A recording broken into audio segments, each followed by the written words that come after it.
Welcome to the Hawks Nest, the home for all your Hawks and NBL news. I'm your host, Glenn Saville. Coming up on the show this week, we'll have all the news from round 21, and on the panel we have former Hawk and current NBL commentator Troy Pilon and occasional Hawks Nest correspondent Asa Schuster.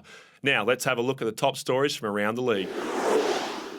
The Hawks' drive for a 6-game winning streak has been stopped in its tracks after a tough home court loss to the Cairns Taipans 82-79.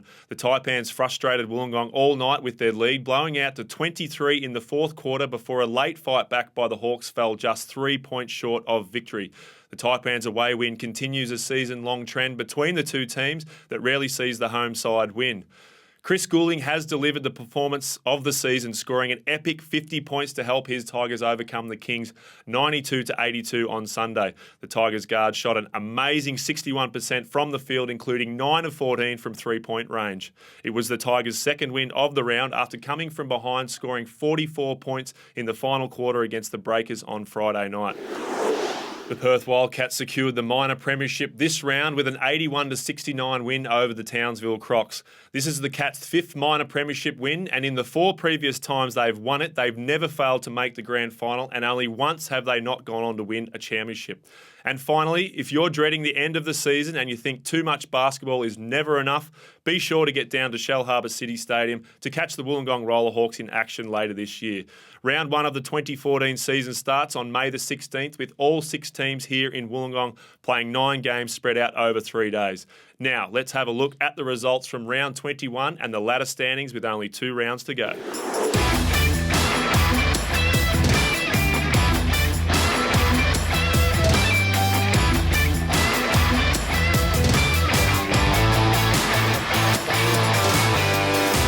The Wollongong Hawks have strong roots in the Illawarra community. This week we went out to Oak Flats Public School to check out the Bendigo Bank Hawks Family Fun Day and to have a chat with Hawks forward Luke Jamison about what it means to have grown up in the region and to now play for the Wollongong Hawks.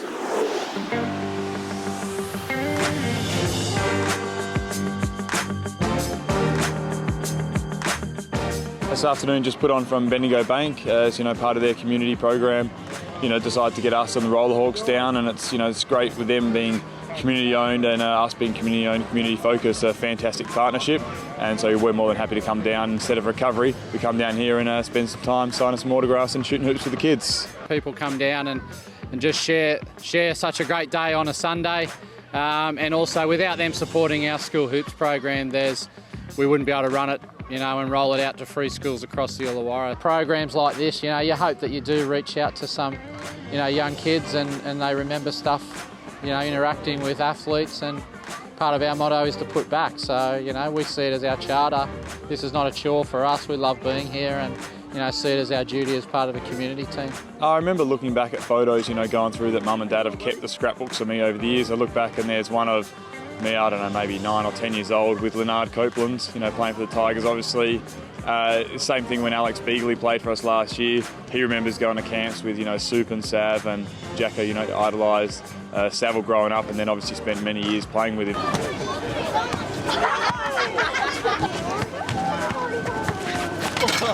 Yeah, back when I was in year 6, I actually got to play at the half-time of one of the Hawks games, from my primary school. That was absolutely amazing, just walking out and just seeing all these huge guys around. That was pretty special to me. Jamo's, he's a great kid, and I'm really pleased for him that he's had the opportunity and really developed and worked hard, as a junior. He was never the star given everything as a 13, 14, 15-year-old. He had to work hard. The good thing about Jamo, he grew to be 6'7". I've gone through playing under 21s and under 23s and stuff like that, and stepping up against some of these guys, you have Gruber in there who's just an absolute beast. This past year, being full-time with us, you see that he does kind of have a goal in his mind, and he sees a future to it, and he realises that if he works really hard, he's going to get there. And you can see his development has been amazing. It's been great, just being able to work, train day in, day out with some of the best guys in the country. It's just progressed me immensely throughout the year so far, and hopefully I'll be back for next year too. Welcome back to the show. Time to take an in-depth look at the issues around the league. This week on the panel, we're joined by former Hawk and Cannon and Bullet and current NBL commentator Troy Pilon and the occasional Hawks Nest field correspondent Asa Schuster. welcome to the show, boys. Try to rattle off all the teams that you single-handedly debunked. But anyway, that was my fault. NBL commentator. Let's cut straight to the Hawks game. What were your thoughts on that? Yeah, they didn't really look comfortable in the first half. Cairns got a fair start on them, and then Hawks sort of got their way back. But I think it was a game, and obviously the third quarter's a bad one, but I think it was a game we really noticed Kevin Tiggs was missing, like in a situation, particularly in that third quarter or sometimes during the first half. That's when Gordy can chuck him in there and say, get us some points. And Spark he can just, off the bench, get that spark, and he grabs the ball straight away and scores off his first possession usually. But, they took a while, particularly Cairns credit, they did a good job defensively in that third quarter, and that's where they won the game. Yeah, they missed Tiggs because he's a guy that keeps defences kind of guessing. We can get him out and running. They did get bogged down in the first half.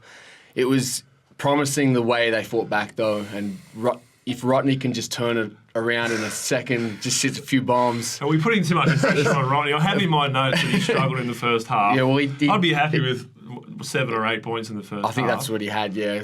Struggling, no, but it's amazing to see a guy that can just instantly heat up, and I guess we're kind of used to him putting up big numbers all game.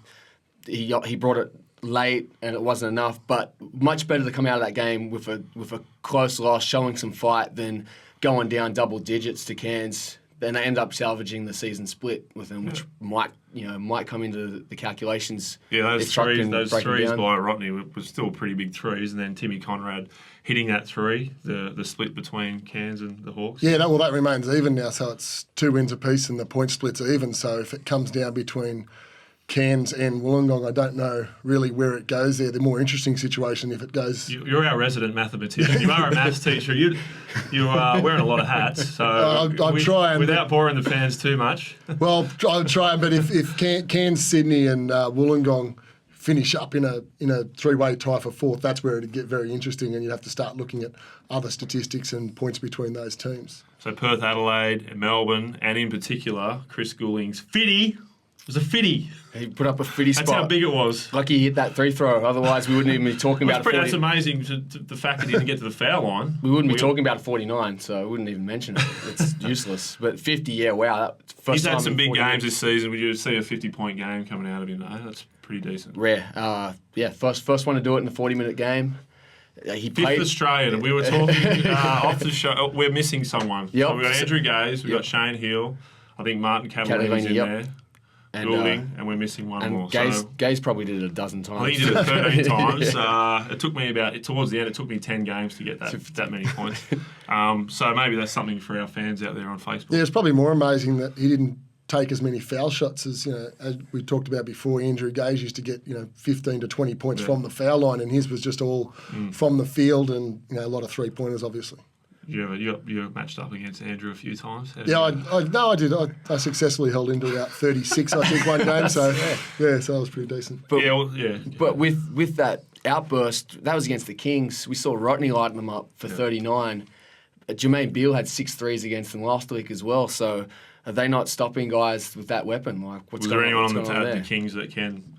They threw a bunch of guys at him. He's coming off screens everywhere. So that's some tough shots. If we're gonna have Sydney in the playoffs, there'll be 1 versus 4 against Perth. They're just gonna get speaking bombarded. of that, so 1, 2, and 3. Let's just say that's all locked up. And we're talking about the Tigers, Adelaide and Tigers. That'd be a pretty good series. Yeah, I think all far ahead of ourselves. But but any series you look at is going to be a good one. I think it's this weekend, the game between Adelaide and Perth, since their little incident after the game. So that should be an interesting one as well, looking a bit before the playoffs. Yeah, no, that's some pretty good stuff. NBL recorded its highest cumulative crowd attendance figures in the past 5 years with 34,673. Let's just say a third of those came from Perth, but good signs. I mean, the Hawks have been working with their ticket pricing and all that. Their crowds have increased, but is it good signs for the NBL at this stage? We get too carried away with the numbers. Everyone's blowing up about the NRL having its lowest numbers. Like, is it too much to get carried away with this kind of stuff? I think it's encouraging to see Perth and even down in Melbourne, the crowds they're getting. Adelaide too. And Adelaide, I think that's encouraging. So I think it should be noted, and it's good that they had those games all on the same weekend there. And as far as Wollongong goes, I think the ticket pricing has made a difference. I've talked to a few people around the community, and they're keen to get to games now, and they've liked it and they want to go back. I was confused. I thought that was the viewership for the NBL TV commentary. Since Trucky's been that's unique viewers for Truck. Way higher than that, way higher. Well, the NBL will be happy with that. So, and the final, we go back to the finals. Anyone going to give Perth a shake in this current? And their crowd support as well. You look forward to a final series? Can anyone win a game in Perth when it counts? Mm-hmm. Because the Hawks have to go there for the last game of the season. Chances are that's going to decide what happens with the top four. Are you backing the Hawks to go to Perth and win that game? Then whoever gets in, they have to go to Perth and basically win a game if they're going to beat them. And they haven't shown any signs of weakness at home. Yeah. At the start of the season, you'd probably say no. The way they were going, they won so many in a row. But we've seen them, come up short against particularly a few of the lower teams now. So it's not wouldn't be unthinkable to say that they'll get beaten at home, and they've got all the pressure on them. We've seen in basketball and in other sports teams go undefeated through a season and then get to the final hurdle only to fall because they've got all the expectations. So you never say never. They did have a little bit of a rough trot after Christmas, too much Christmas cheer maybe, but they seem to have been back on track.